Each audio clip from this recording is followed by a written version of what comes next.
Em nome do Pai que me criou, em nome do Filho que me resgatou, e em nome do Espírito Santo que me santificou, divina vontade, reina na minha vontade. Ó minha mãe, eu te amo e tu me amas. Dai-me um gole da vontade divina, minha alma me abençoa, Mãe, para que todas as minhas ações sejam feitas diante de vossos olhos maternais. Em nome do Pai, do Filho e do Espírito Santo. Amém. Continuando as controvérsias apresentadas referente a Luísa Picarreta, no livro da Coroa da Santidade, ele respondendo a todas elas, medo ou hesitação em aceitar a vontade de Deus, quando ele deseja realizar grandes planos para suas criaturas, não é humildade. Santa Faustina aprendeu bem esta lição compartilhando em seu diário. Quando tomei conhecimento dos grandes planos de Deus para mim, fiquei assustada com a grandeza deles e me senti completamente incapaz de cumpri-los. E comecei a evitar conversas interiores com Jesus, preenchendo o tempo com orações vocais, Pai Nosso, Ave Maria. Fiz isso por humildade, mas logo reconheci que não era essa verdadeira humildade, mas sim uma grande tentação do diabo.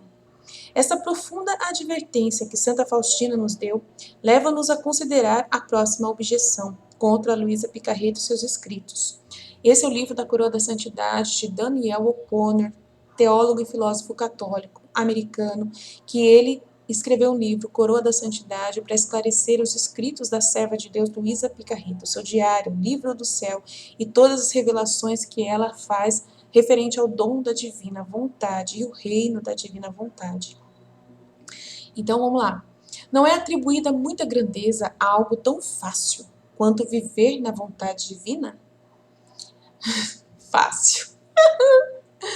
Ai, vocês pensam que é fácil. Eu falo que é fácil, mas não é fácil. É fácil e não é ao mesmo tempo, Objeção. Simplesmente não é credível afirmar que o mero desejo e um estado de graça podem ser suficientes para permitir a recepção de um dom maior que o casamento espiritual, que foi desfrutado pelos místicos canonizados mais venerados da Igreja. Não sou São Francisco ou Santa Teresa de Ávila e sei disso. Recebo ou não o dom de viver na vontade divina? Resposta. Primeiro, há um sentido importante no qual essa objeção é completamente válida. Você está correto quem diz isso. Você não é São Francisco. Você não vai trabalhar as maravilhas que ele trabalhou. Você não jejuará como ele jejuou. Você não vai inspirar incontáveis biografias e você não terá um papa com o seu nome. Mas isso não significa que você não possa receber um presente maior do que São Francisco recebeu.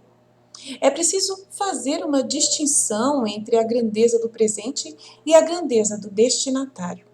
Da mesma forma, não dizemos com razão que um bebê batizado ou uma menina da escola que retorna de sua primeira comunhão é maior que o rei Davi ou Moisés. Mas seria uma heresia dizer que eles não receberam um presente maior, e, portanto, qualquer santidade maior que corresponda a ele e seja concedida ex opere operato. Da mesma forma, quando falamos de viver na vontade divina com a maior santidade, não podemos resolver completamente a questão do que isso significa de maneira cortada e seca, sem as importantes distinções, pelas próprias limitações de nosso atual estado como viajantes, moradores da terra. Quando nos referimos à santidade de alguém, nos referimos apenas à evidência externa dela. Ou pelo menos podemos, na melhor das hipóteses, nos referir à sua realidade interna por meio de inferência a partir da evidência externa. Pois somente Deus vê o coração do homem. Agora, o dom de viver na vontade divina foge inteiramente dos sentidos. Não há necessariamente nada externo nisso, portanto, não há razão para nós, mesmo que as revelações de Luísa sejam totalmente aprovadas, para afirmar que, devido ao dom, este ou aquele santo que viveu após o tempo de Luísa é mais santo do que este ou aquele santo que viveu antes do tempo de Luísa. Quando atribuímos santidade a alguém, fazemos isso por meio de evidências externas que não indicam nem dependem do dom de viver na vontade divina. Portanto, não há necessidade de alterar nossa terminologia de santidade comparável.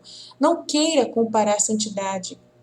Não que comparar santidade seja uma coisa particularmente prudente de se fazer. Se São Francisco tivesse vivido hoje, podemos ter certeza de que ele estaria de fato vivendo na vontade divina.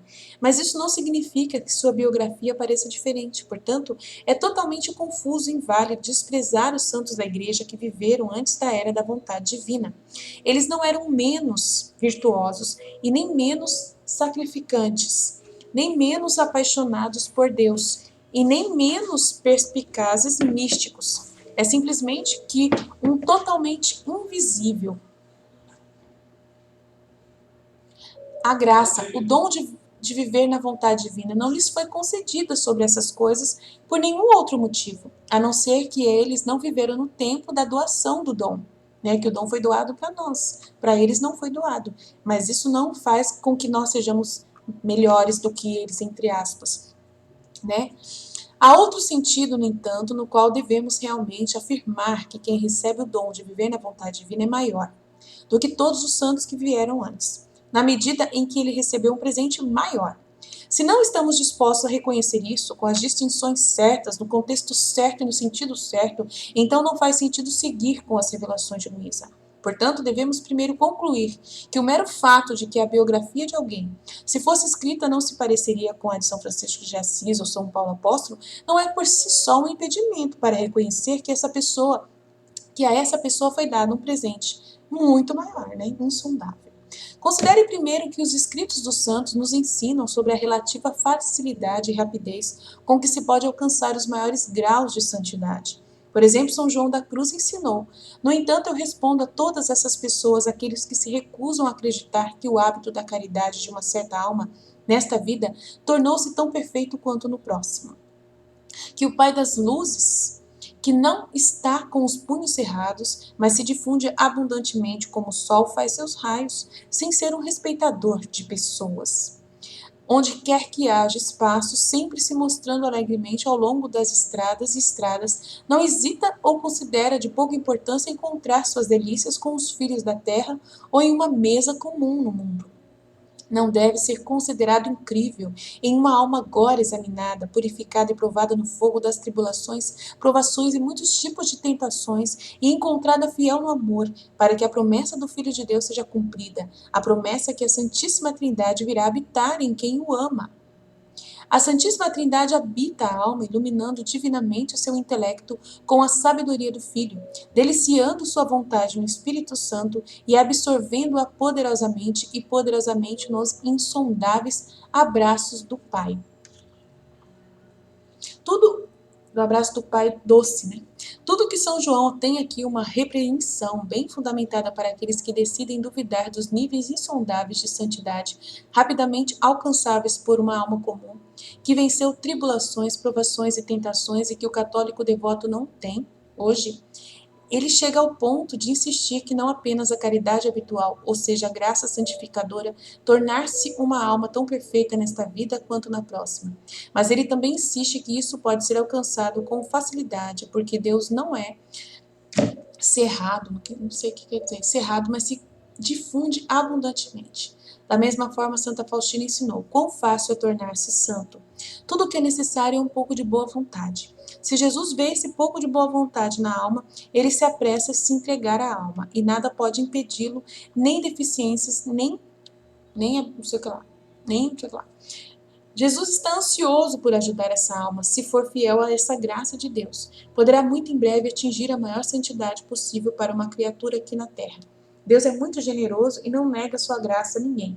De fato, ele dá mais do que aquilo que pedimos a ele. Muito em breve, o mais alto possível, essas frases devem nos dar uma grande pausa. Como seria fácil para Santa Faustina deixá-los de fora. Lembre-se que Santa Faustina sabia muito bem que Jesus lhe havia revelado uma santidade nova e sem precedentes. O próprio diário dela deixa esse fato inegavelmente claro. Veja a sessão sobre Santa Faustina, né, no capítulo Presentes em Outros Lugares, nas revelações particulares, que nós fizemos um playlist só sobre Santa Faustina aqui no nosso canal. Faustina sabia claramente, portanto, que estava dizendo que era precisamente essa grande e inédita santidade que poderia ser alcançada muito em breve e que sua conquista era muito fácil. Não é fácil, gente. O problema do Daniel O'Connor é que ele está achando que é uma graça só de graça. Não é de graça assim. Nossa Senhora, é muito difícil. Ninguém vive nesse tempo a santidade sem ter uma boa vontade muito grande. Ele explica no livro do céu. Ele explica que eles tinham perda de tempo, que eles davam muita atenção à obediência, que eles tinham uma obediência absurda, como que eu posso dizer? Como que é? Ai, como que é? Fugiu o nome agora.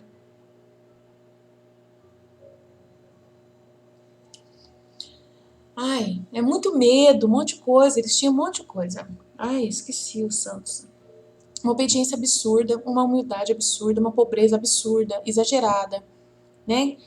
Que eles não sabiam que era a vontade de Deus, eles faziam as suas vontades, né, na santidade, aumentavam muito o grau. Deus nem queria tudo aquilo deles e eles faziam. Então Jesus explica que não tinha entendimento da vontade de Deus. É uma graça que ele derramou agora pelo entendimento, pelo conhecimento. Então, você conhece. O que faz a graça acontecer é o conhecimento, o que faz fácil ser essa santidade mais fácil é porque você tem um conhecimento, ele te dá todo um entendimento de como viver essa santidade. Muito fácil, muito simples. Mas não é fácil. Não é fácil. Ele fala que é o maior martírio que existe na face da terra, é você abrir mão da sua vontade humana. Nossa Senhora fala que é a coisa mais difícil que existe. Deixar a sua vontade humana amarrada no trono de Deus e você obedecer tudo o que Deus manda você fazer. É fácil? E não é fácil. É fácil porque você não precisa fazer muita coisa, porque Deus que faz tudo. Mas, né, você tem que não fazer nada da sua cabeça. Não é simples assim. Não é tão simples. Então, ele está falando de um jeito aqui como se fosse simples. Não é simples. Tem muitos méritos. Tem muitos méritos que você vai ter que conquistar. Que não é seu, que é tudo de Deus. Mas que tem uma morte todos os dias. Meu Deus do céu, eu tenho certeza que os santos não fizeram tantas mortes como nós, na divina vontade, vamos fazer. É complexo, você tá entendendo? Não tô falando que eles são maiores que a gente, não estou falando, mas a gente não pode também se sentir menos que eles, muito menos que eles não.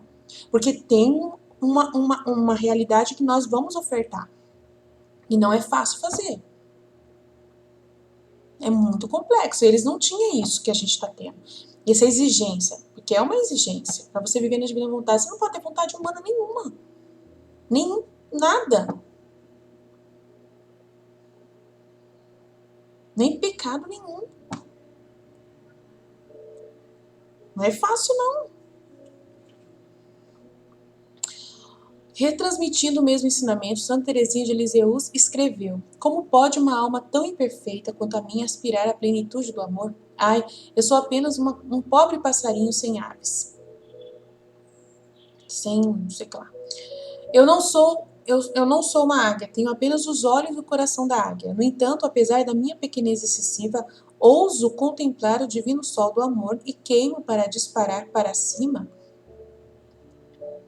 Para ele, eu voava e imitava as águias, mas tudo o que posso fazer é erguer minhas pequenas asas. Está além do meu fraco poder voar.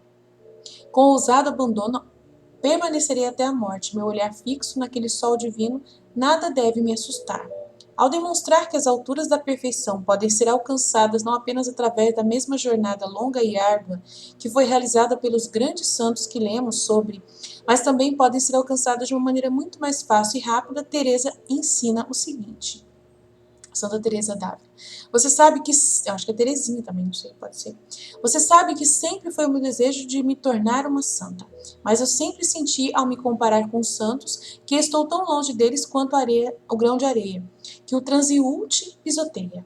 É remoto da montanha cujo cume está perdido nas nuvens. Em vez de desanimar, concluí que Deus não inspiraria desejos que não poderiam ser realizados, e que eu poderia aspirar à santidade apesar da minha pequenez. Para eu me tornar grande é impossível. Eu devo suportar comigo mesma e minhas muitas imperfeições, mas procurarei um meio de chegar ao céu um pouco, muito curto e muito direto, um caminho totalmente novo. Vivemos em uma era de invenções. Hoje em dia, os ricos não precisam ter problemas para subir as escadas. Eles têm elevadores. Bem, pretendo tentar encontrar um elevador pelo qual possa ser elevada a Deus. É a Teresinha, no Jesus. Pois sou pequena demais para subir a escada íngreme da perfeição. Procurei encontrar nas Sagradas Escrituras alguma sugestão sobre o que esse impulso poderia ser, o que eu tanto desejava. E li essas palavras proferidas pela própria sabedoria eterna: todo aquele que é pequeno, venha a mim. Então me aproximei de Deus, tendo certeza de que havia descoberto o que procurava. Mas desejando saber mais o que ele faria com o pequeno, continuei minha busca. E foi que descobri: você será levado pelos peitos de joelhos, como alguém a quem a mãe acaricia. Eu também te confortarei. Nunca fui consolado por palavras mais ternas e doces. Os teus braços, então, ó Jesus, são o elevador que deve me levar até o céu. Para chegar lá, não preciso crescer. Pelo contrário, devo permanecer pequena. Uau, que lindo, meu Deus do céu. Uma irmã religiosa escreveu uma vez a Teresinha para diverti-la, dizendo que seu pequeno caminho era realmente um ótimo caminho. E que, embora a Teresinha diga que ela é apenas um passarinho incipiente com uma asa quebrada, que não pode esperar subir às alturas das águias, os grandes santos, na realidade é apenas outra águia voando nos céus. Essa visão é provavelmente compartilhada por muitos católicos quando eles são apresentados ao caminho de Santa Teresa. Católicos que dizem a si mesmos: ah, coisa interessante para um santo canonizado que nunca cometeu um pecado mortal dizer. E uma freira enclausurada nada menos. Isso não poderia ser menos aplicável a mim. Teresinha repreendeu essa irmã. A troca foi sem dúvida arranjada por Deus para que Teresinha pudesse responder a essa mesma preocupação por todos nós. Ela disse a essa irmã que não era assim, que ela realmente não tinha a grandeza dos santos de que falava. Teresinha insistiu que era confiança e confiança cega sozinha em Deus. E nada mais. Nenhuma grandeza da águia, nem mesmo um tipo sutil.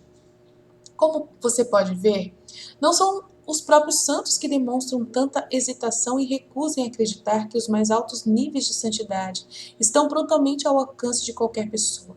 Somos nós, cristãos comuns, aqueles que deveriam ser os mais gratos por essa acessibilidade, que paradoxalmente são os que hesitam a esse respeito. Vamos nos livrar completamente dessa hesitação, pois ela decorre de uma perspectiva distorcida da graça pelagiana. Além disso, deriva de uma humildade barata, pois a verdadeira humildade dispõe a alguém que busca alguma virtude em cada pessoa que encontra aqui e agora, até mesmo nas almas mais difíceis. A humildade barata se satisfaz em relegar esse reconhecimento de superioridade aos santos mortos. No entanto, não espere um mero estado de graça e desejo de que o dom seja suficiente. Esse estado temporário é apenas o convite. Tornar-se estável no dom da divina vontade e aprofundar-se nele requer a mesma perseguição da virtude em que todos os santos se envolveram. A atual disponibilidade do dom não nos isenta de buscar virtudes heróicas, mais do que o armamento avançado isenta um soldado moderno do básico do campo de treinamento. Ah, sim, então agora ele consertou aqui. Lembre-se de que as palavras de nosso Senhor, para quem muito é dado, muito é esperado, permanece verdadeiro. Nossa tarefa é responder ao amor com amor. E se realmente se deve acreditar nas revelações de Luísa, então quanto mais agora devemos amar a Deus.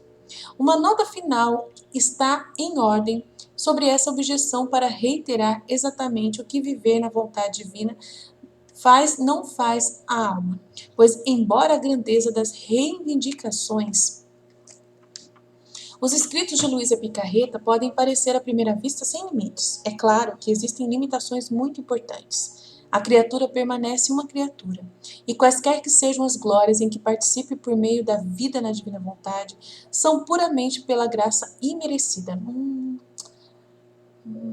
Não pela natureza.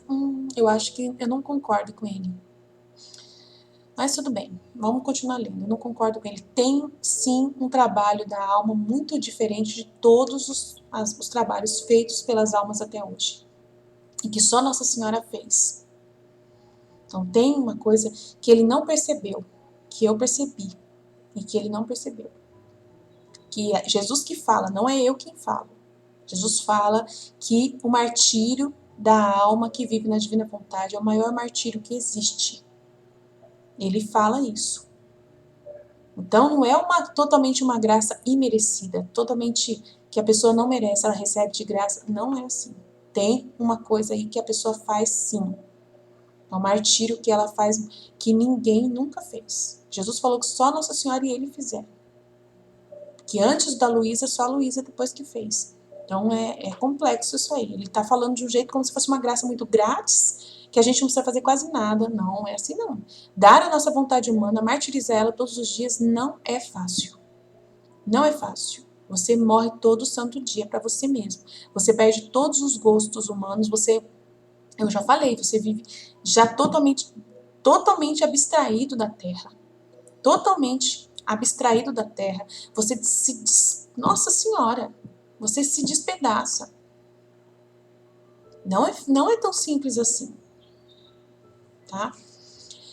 Então ele não entendeu, mas tudo bem, faz parte, né? Além disso, Stephen Patton explica: qualquer envolvimento que a criatura na vontade divina possa ter no ato eterno e universal de criação e redenção é inteiramente derivado, não essencial e participativo. Tudo o que se afirma no Diário de Luísa sobre o valor dos atos da criatura na vontade divina, independentemente de quão grande, pode, no entanto, ser entendido dentro dos parâmetros desses princípios. Hugh também reitera uma distinção importante a respeito da santidade de uma alma que vive na vontade divina, que às vezes é ignorada por alguns seguidores de Luísa Picarreta. A qualificação na medida do possível para uma criatura. Jesus concede essa distinção a Luísa ao discutir a santidade de uma alma após receber o dom de viver na divina vontade. É essencial para distinguir esse conceito de união mística do conceito de Mester Eckhart, que foi condenado como herético em 1329 pelo Papa João 22, a saber que o homem justo e divino opera tudo o que Deus opera. Na substituição divina, a Beata Dina participou da atividade da Santíssima Trindade, mas sempre dentro dos limites inerentes à sua posse de personalidade, intelecto, memória e vontade humana. O Papa João XXII também condenou a declaração de Mester Eckhart de que somos transformados inteiramente em Deus e somos transformados nele, de maneira semelhante à do sacramento. O pão é transformado no corpo de Cristo, então eu sou transformado nele, não como para ele. Através do Deus vivo, é verdade que não há distinção lá. A afirmação não há distinção no final do artigo indica que Mester Eckhart poderia ser entendido como tendo concebido transformação da alma em Deus, de tal maneira que a alma deixou de existir como uma pessoa criada distinta. Assim, Eckhart pode ter concebido uma transformação da alma da maneira semelhante à do sacramento em que o pão é transformado realmente no corpo de Cristo, no sentido de que a substância da alma desapareceria, assim como a substância do pão desapareceria, na transubstanciação. Isso não é possível, isso não é, na divina vontade não funciona assim. Mas não é isso que Santa Faustina, Beata Dina ou a Venerável Conchita quer dizer quando eles falam de um anfitrião vivo. Para todos eles, o anfitrião vivo é aquele que permite que Jesus opere em sua humanidade tão livremente que esses pensamentos, palavras e ações se tornem pensamentos, palavras e ações de Cristo, com a plena intenção de Cristo. Mas eles continuam sendo pensamentos, palavras e ações da alma. É isso aí, tá certinho. Como o Sr. Owen mostra essa nova santidade revelada a Luísa e a muitos outros místicos do século XX, alguns dos quais ele enumera nesta citação, têm diferenças importantes daquela que a Igreja condenou nos escritos de Mester Eckhart. Diferenças que são de fato fundamentais e substanciais.